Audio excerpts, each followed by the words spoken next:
할렐루야. 예, 반갑습니다. 오늘은 특별히 우리가 성찬식 또 입교 예식으로 우리 하나님 앞에 우리 예배를 올리고자 합니다. 현대를 살아가는 우리들에게 있어서요, 보다 중요하게 다뤄지는 문제가 있습니다. 그 중에 하나가 우리가 정체성에 대한 그러한 확립의 문제가 아닌가 생각을 합니다. 나는 누구인가라는 이 분명한 인식이 굉장히 중요합니다. 나는 누구인가라는 정체성이 분명히 있을 때 우리가 때로는 인생의 여러 가지 어려운 환경이 와도 또 어려운 곤란한 처지가 와도 흔들리지 않는 그러한 삶을 살아갈 수가 있습니다. 그래서 그런지 우리가 이렇게 흔히 만나게 되면요, 이 정체성에 대해서 많이 묻게 됩니다. 뭐 고향이 어디입니까? 뭐 이런 물음도 묻고요. 또 취미나 관심거리에 대해서 이렇게 묻기도 합니다. 뿐만 아니라 여러분, 자녀 교육에 있어서 이 정체성의 문제는 굉장히 중요합니다. 특별히 우리 같이 이민 생활을 하고 있는 우리 자녀들은요, 이 코리안 아메리칸으로서 이 정체성이 분명해야 합니다. 그래야만 이 정체성이 분명해야만 인생의 방향에 있어서 그 갈림길, 그 방향을 잡는데 이 정체성이 누구인가에 따라서 깊은 뿌리가 박히기 때문에 우리가 이 정체성은 정말 중요하다 하는 것을 우리가 바라보게 됩니다. 그런데 이 정체성의 문제를요, 한번 이렇게 반대로 한번 생각해 볼 수가 있습니다. 모든 것을 나라는 기준으로 내가 생각하는 정체성, 그것도 있지만 만약에 상대방이 생각하는 그러한 정체성의 문제를 우리가 생각해 볼 수가 있습니다. 상대방이 우리들을 생각할 때, 세상 사람들이 우리들을 생각할 때 그 정체성은 여러분 뭐라고 생각합니까? 우리가 아마 대부분 크리스찬, 나는 교회 다닙니다, 나는 믿음이 있는 사람입니다, 크리스찬입니다 하는 그러한 소개를 여러분 할 것입니다. 또 이렇게 어떠한 그 어플라이하는 그러한 지원서에는 여러분이 이렇게 종교란에 크리스찬, 거기에 아마 여러분 가감 없이 이렇게 체크를 하실 거예요. 여러분, 크리스찬이라는 이 정체성, 여러분 크리스찬의 정의를 여러분 어떻게 생각하십니까? 여러 가지가 우리가 정의를 할 수 있겠죠, 크리스찬이라는 것은. 근데 저는 그 중에 하나가 이렇게 여러분 크리스찬을 정의해 보지 않을까 하는 생각을 해보게 됩니다. 여러분, 크리스찬은 누구입니까? 크리스찬은 그리스도와 함께 죽고 새롭게 태어난 사람들. 다시 한번 제가 말씀드릴까요? 크리스찬이란 그리스도와 함께 죽고 새롭게 태어난 사람. 여러분 어때요? 이 정의에 좀 동의하십니까? 예, 그렇죠. 여러분, 우리는 분명히 우리가 이 자신의 옛 자아들, 이런 육적인 정욕들이 십자가에 죽지 않으면 그 예수님의 부활의 새 생명으로 거듭날 수 없는 자들이 바로 우리들입니다. 이 새 생명, 성령 안에서 주시는 이 놀라운 그러한 능력과 새 생명은 반드시 죽음이라는 전제하에서 우리에게 새 생명이 주어진다고 성경은 말씀하고 있습니다. 제가 이 말씀을 묵상하는데 그러면서 한 가지 문득 떠오르는 이러한 생각이 있더라고요. 여러분들 그 어렸을 적에 이런 놀이를 많이 하셨잖아요. 그러니까 물론 저 나이 때도 그렇지만 저 위에 계신 어르신들은 더 이 놀이 문화가 지금처럼 이렇게 많이 있지 않았습니다. 그래서 이렇게 자연을 벗삼아서 많이 놀았죠. 흙장난도 많이 했잖아요. 그 제가 어렸을 때 논 것 중에 이렇게 손을 흙 위에 두고서 그 위에 모래를 이렇게 얹어 가지고 이렇게 다둑거리잖아요. 동그랗게 다둑거려 가지고 하는 얘기가 있죠. 뭐라 그래요? 예? 예. 두꺼봐 헌집 줄게 새집 다오. 두꺼봐 헌집 줄게 새집 다오. 왜 두꺼비에게 이렇게 그 부탁을 했는지 모르겠어요. 하여튼 이유는 모르겠지만 저는 그 생각을 하면서 우리 크리스찬의 삶이 바로 그게 아닌가 하는 생각을 들어요. 왜냐하면 헌집을 줘야 새집을 얻잖아요. 헌집 주지 않으면 새집 못 얻어요. 이게 뭡니까? 우리의 육체에 이러한 정욕과 육체의 죄악들을 우리가 드리지 않으면, 이것을 쥐고서 뭔가 또 새 집을 바라면 새 생명을 얻을 수 없다는 거예요. 우리가 분명히 십자가에서 우리의 이 육체의 정욕들, 이 과거에 참으로 이 부족했던 이러한 것들이 못 박아 죽지 않으면 새 생명의 그 주님을 우리는 만날 수 없는 존재. 여러분, 그것이 바로 우리 크리스찬의 그러한 정체성이지 않겠습니까? 주님께서도 분명히 말씀하셨어요. 육으로 난 것은 육이요 영으로 난 것은 영이니라.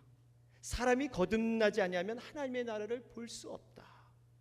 여러분, 이 거듭남의 문제 얼마나 중요합니까? 우리가 거듭나지 않고요, 어떠한 예배에 형식적으로 외형적으로 참석할 수가 있습니다. 거듭나지 않고 교회에 출석하는 교인으로 다닐 수 있어요. 그런데 그러한 것을 통해서 많은 봉사도 우리는 할 수가 있습니다. 그런데 중요한 것이 있습니다. 거듭나지 않은 자, 영을 소유하지 못한 자는요, 하나님 앞에 온전한 예배를 드릴 수 없다는 사실이에요. 왜 그렇죠? 하나님은 영이시기 때문에.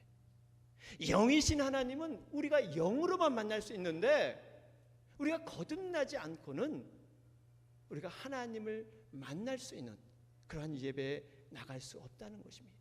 불가능한 일이에요. 사랑하는 여러분, 오늘 우리가 성찬 예식을 드리는데요, 정말 이 귀한 예배입니다.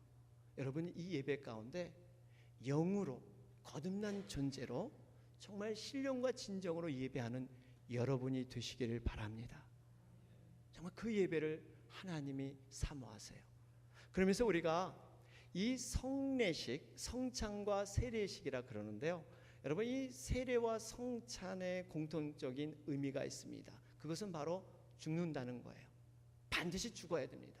여러분, 세례식, 우리 물론 침례교에서는 이렇게 침례만을 고집하기도 하고, 우리 장로교에서는 약식으로 이렇게 세례를 주기도 하는데, 그 의미는 죽는다는 거예요. 내가 물속에 잠긴다든지 내 죄악이 완전히 십자가에 죽는다는 그러한 의미가 세례에 있습니다. 그래서 세례는 일생에 있어서 딱 한 번 죽음을 표시하는 것이에요.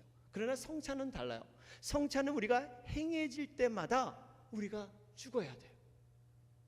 주님께서 우리가 성찬을 행할 때마다 너의 죽음을 확인하고, 너가 이제는 과거의 내가 아니라 이제는 새로운 바로 새 생명의 그러한 자신이다, 이것을 확인받기를 원하십니다. 그렇기 때문에 성찬식은요, 주님께서 이루시는 신비하고 영적인 예식입니다. 주님께서 우리에게 약속을 하셨죠. 하나님을 경험할 수 있는 방법을 세 가지를 소개를 해 주셨습니다. 하나님의 임재와 동행하는 방법을 세 가지를 소개시켜 주는데, 하나는 말씀이에요. 우리가 말씀을 들을 때, 말씀이 선포될 때, 우리가 말씀을 읽고 묵상할 때 그 말씀 속에서 하나님을 우리가 만날 수가 있습니다. 그리고 두 번째는 기도예요. 우리가 전심으로 기도할 때 성령님께서 그 기도를 통해서 하나님께 올려드리면서 하나님의 그 통로로 그 기도를 삼아 주십니다. 마지막 세 번째가 성찬이에요. 성찬.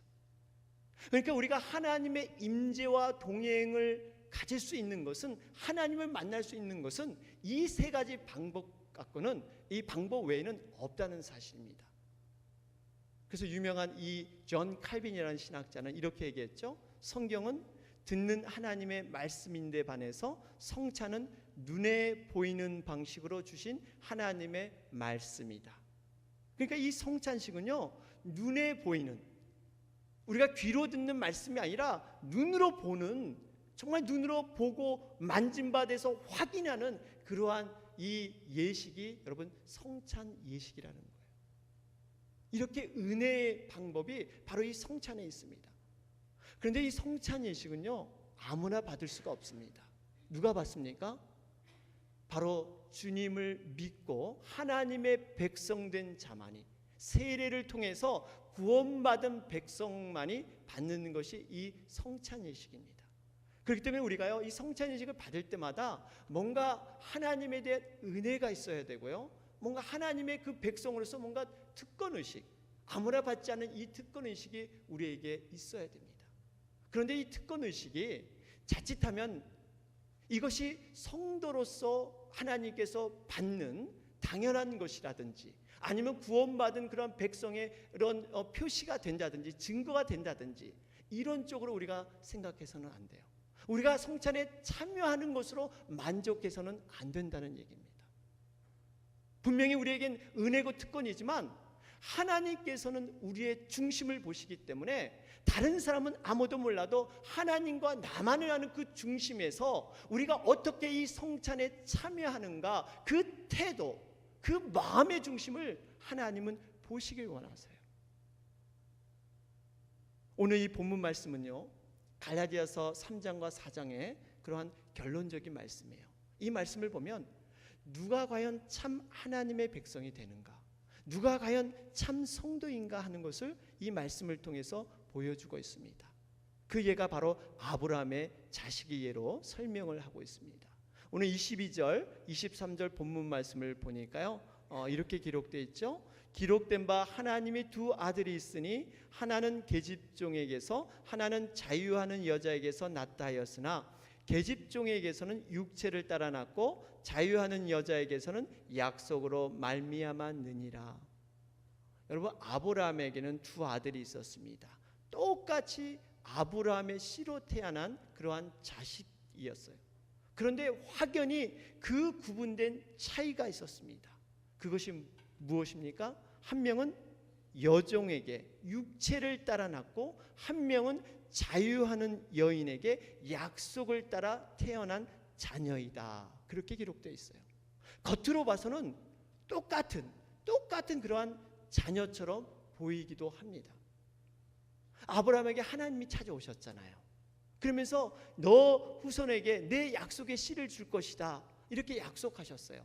아브라함이 5년 기다리고 10년 기다렸는데 그 약속의 자녀가 없는 거예요. 그래서 생각해낸 것이 바로 자기 종, 여종을 통해서 그 아들을 낳게 하는 것. 여러분, 그것이 바로 이스마엘이지 않습니까? 그런데 이 아브라함의 방법이 그 당시 당연한 세상의 지혜였습니다. 당연한 세상의 이치였어요. 그런데 그 결과가 뭐죠? 육체를 따라난 아들, 결국 나중에 종의 노예의 모습으로 살 수밖에 없는 그러한 운명을 맞이하게 됩니다. 우리가 이 비유는요, 두 언약에 관한 비유입니다. 그러니까 율법으로 말미암은 옛 언약들, 이스마엘을 뜻하고 있지 않습니까? 그렇게 혈통을 쫓아서 이렇게 할례를 받고 모든 것이 겉모양으로 다 이루어졌지만 그 안에는 생명이 없고 약속의 씨로 인쳐지지 아니하였다고 성경은 말하고 있습니다. 여러분, 이것이 바로 어떻게 보면 그 당시 유대인들의 모습이었어요. 우리는 아브라함의 자손이다, 우리는 육체적으로 할례받은, 우리는 택함받은 그러한 선민이다, 이러한 자기들의 교만이 충만했던 사람들이 바로 유대인들입니다. 그런데 이 유대인들에게 세례 요한이 훗날 뭐라고 지적을 합니까? 마태복음 3장 9절에 가보면요, 이렇게 기록되어 있습니다. 속으로 아브라함이 우리 조상이라고 생각지 말라. 내가 너에게 이르노니 하나님이 능히 이 돌들로도 아브라함의 자손이 되게 하시리라. 여러분, 그렇습니다. 혈통적으로 아브라함의 자손이라고 내세우는 것, 아무런 의미가 없다는 거예요. 하나님께서는 이 돌을 통해서 충분히 아브라함의 자손을 만들 수 있는 그러한 하나님이신데, 너희들이 지금 그 형식과 너희들의 그 거칠의 가운데 머물지 말라 하는 그런 하나님의 당부십니다. 그러면서 세례 요한이 이 뒤에 뭐라 그러면요, 너희들이 회개에 합당한 열매를 맺어라. 진정한 하나님의 약속의 자녀가 되기 위해서, 하나님의 그 혈통을 잇기 위해서는 회개에 합당한 열매를 맺어야만 너희들이 그 약속의 씨로 거듭난다, 이렇게 세례 요한은 권면하고 있습니다. 여러분, 이것이 저는 오늘 성찬 예식을 드리면서 그러한 맥락에서 우리가 이 성찬 예식을 좀 드렸으면 좋겠어요. 그냥 어느 때처럼 드려지는 관례처럼, 우리가 그냥 교인이니까, 성도니까 그냥 형식적인 그러한 거칠애로 드리는 것이 아니라 진정으로 약속된 그러한 자녀로서, 진정한 하나님의 그 의미와 그 성찬의 그 본질을 깨달으면서 우리가 성찬을 드릴 때 정말 이곳 가운데 성령님이 임재하시고 우리 각자의 심령 가운데 정말 회복하시고 변화시키시며 고치시는 그러한 하나님의 영이 이곳 가운데 임할 줄 믿습니다. 우리가 이런 마음으로 좀 드렸으면 좋겠어요. 몇 년 전에요, 미국에서 이러한 사건이 있었습니다. 한 교회에 있었던 얘기인데요. 예배 후에 한 50여 명이 참석해서 커피 테이블에서 함께 교제를 나누었습니다. 몇몇 분들이 커피를 드시는데 이 커피가 왜 이렇게 쓸까 하는 그러한 컴플레인을 하기 시작했어요. 근데 커피 쓴 것이 하루 이틀이 아니고 예전에도 그런 적이 몇 번 있었기 때문에 그냥 무시했다고 합니다. 그러면서 그 커피를 나눈 후에 그날 밤에 사건이 벌어졌어요. 16명이 복통으로 병원에 입원하게 되고 1명이 죽게 되는 이러한 사건이 벌어지게 됩니다. 경찰 조사가 이루어졌어요. 경찰 조사를 하는 가운데 이 커피 메이커에 분명히 이 들어가지 않을 물질, 바로 이 비소, 어떻게 보면 이러한 독극물과 같은 이러한 비소가 들어갔다 하는 그 모습을 발견하게 됩니다. 그러한 경찰 조사가 진행되는 가운데 이 교회의 한 중직 되시는 53세 되시는 데니 본슨이라는 분이 권총으로 자살을 하게 됩니다. 그러면서 유서를 남기게 돼요. 내가 바로 그 비소를 넣었던 그러한 장본입니다. 그러면서 자기가 왜 이렇게 했던가를 그 글에 남기게 됩니다. 그 글의 내용은 이렇습니다. 그 교회에서 예전부터 이 성찬 테이블을 특별하게 그 전통적으로 이 벽에다가 성찬 테이블을 놓고 그 벽을 보면서 이렇게 주님의 이 살과 피를 나누는 것이 그 교회의 전통이었습니다. 그런데 이 데니 본스라는 분이 왔을 때 보니까 너무 마음에 들지 않는 거예요. 그러면서 그 성찬 테이블을 이렇게 기증했다 그래요. 가족들과 의논해서 교회에 기증을 하고, 근데 건의를 했어요. 이것을 벽을 보고 할 것이 아니라 회중을 보고 이 성찬 예식을 좀 했으면 좋겠다 건의를 했습니다. 그 지도부에서 그 건의를 받고 한참 고민하며 결정하기를, 그래도 우리가 전통적인 이 방법이 있는데 이것을 바꾸는 것보다 그대로 고수하는 게 낫다, 최종 결정을 하게 됐습니다. 그런데 이 데니 본슨이라는 이 분이 이 마음에 안 드는 그 원망과 미움, 그 미움이 있다 보니까 결국엔 이 엄청난 이 사건을 저지르게 됩니다. 여러분, 이건 뭘 말합니까? 과연 성찬의 의미, 그 성찬의 의미가 예수님께서 잡히시기 전날 밤에 친히 제자들의 발을 씻기시면서 내가 너희를 사랑한 것 같이 너희도 서로 사랑하라, 그러면서 주님의 살과 피를 나눴던 그 성찬의 의미를 모르고 그 성찬식을 어떻게 할 것인가, 그 형식적인 방법 때문에 결국 성찬의 모든 의미를 다 버리고 이런 엄청난 사건을 저지른 이런 모습을 우리는 만나게 됩니다. 사랑하는 여러분, 우리가 자칫하면 이런 자가 될 수가 있습니다. 성찬의 그 본질, 그 의미를 우리는 깊이 새겨야 돼요. 이 성찬의 모습을 통해서 한 몸이신 그 주님께서 정말 이 성찬을 통해서 우리에게 얘기하고자 하는 그 메시지를 우리 각자의 심령 가운데 이 시간 담아내야 합니다. 특별히 오늘 성찬을 우리가 맞는 모든 분들에게 부탁의 말씀을 드립니다. 아까 말씀드렸지만요, 아무도 사람들은 몰라요. 하나님과 나만을 아십니다. 그 중심을 보시는 하나님 앞에 우리의 생각과 우리의 입술의 모든 것도 감싸신 그분 앞에 진정으로 우리 자신을 살펴볼 수 있기를 바랍니다.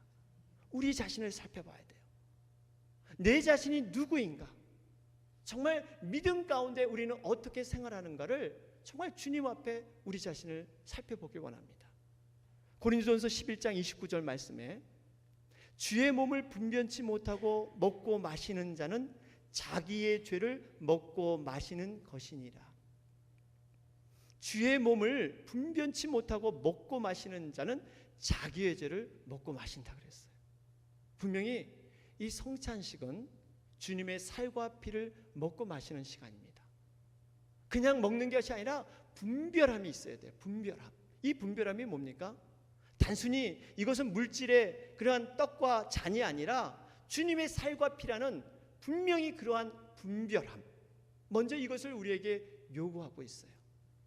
그러면서 여기서 멈추면 안 돼요. 그냥 이것이 주님의 살과 피거니 하고 먹는 것이 아니라 이 주님의 살과 피가 어떻게 만들어졌으며 왜 이것을 우리가 받아 먹는가에 대한 그 미닝을 우리가 한번 생각해 봐야 돼요. 진정으로 여러분 사랑한다는 게 뭘까요? 진정으로 그분을 존경한다는 게 뭘까요? 단순히 우리가 입술로만, 우리가 마음으로만 담아서만 아닙니다. 진정한 존경은 우리가 행동으로, 그것이 여러분 순종하는 삶이지 않겠어요? 그분의 그 십자가의 의미를 가지고 우리의 삶이 정말 행동으로 변화되는 것, 그래서 그분을 존중히 여기고 그분을 온전히 영광스럽게 하는 것, 여러분 이것이 바로 분별함이지 않겠습니까? 사랑하는 여러분, 오늘 우리가 성찬 예식을 통해서 정말 이러한 마음으로 우리가 좀 주님 앞에 그 십자가의 사랑을 고백하면서 우리의 심령을 다시 한번 그 십자가의 보혈로 주님의 살로서 씻어내고 또 새롭게 거듭나는 이러한 귀한 은혜의 시간이 되시기를 바랍니다. 모든 허물을 덮어주신 그 예수님의 보혈의 피, 그 살, 여러분 그것을 우리가 받아 먹고 마실 때 놀라운 그 영적인 성령님의 그 임재, 우리의 그 심령 가운데 그 손으로 터치하심이 여러분 이 성찬 예식 가운데 우리에게 주시고자 하는 하나님의 은혜의 모습입니다. 정말 이것을 사모하시고 감사와 감격이 있는 그러한 복된 시간이 되시기를 주님의 이름으로 축원합니다. 아멘.